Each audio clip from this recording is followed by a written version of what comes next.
going to give you a little background about why I do what I do, why this program came to be.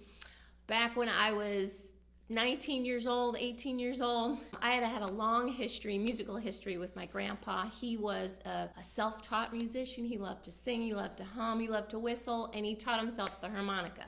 So this was a place of joy for him and his way to connect with other people from a place of joy. So when he was, at the end of his life, it was probably the last time I was going to see him, he was not able to communicate, to talk, to be with his family in a meaningful way. It was so, I would say, depressing for me and probably for him.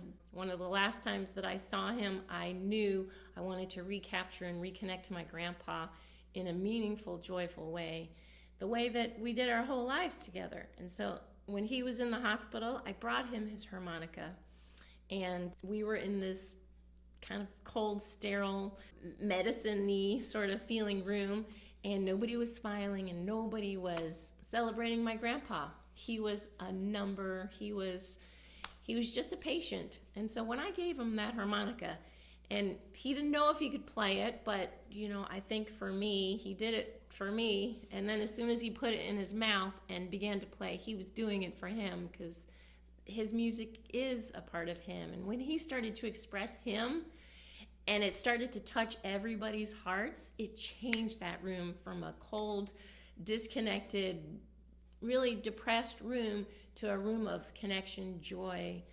hope, a reclaiming of his personhood. Who is my grandpa at his core? And he was able to express it. He didn't have the words, he just had his musical self that became alive.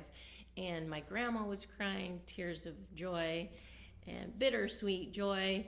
Nurses were joking with him. He was able to be his flirty, outgoing self through the music. And I knew in that moment, that was a pivotal moment in my life. It changed the trajectory of my life. I knew this is what my vocation, this is what I needed to do, to bring these moments of joy and meaning and connection to people when the thought of connecting and being joyful seemed impossible. It is possible, and music can make it possible.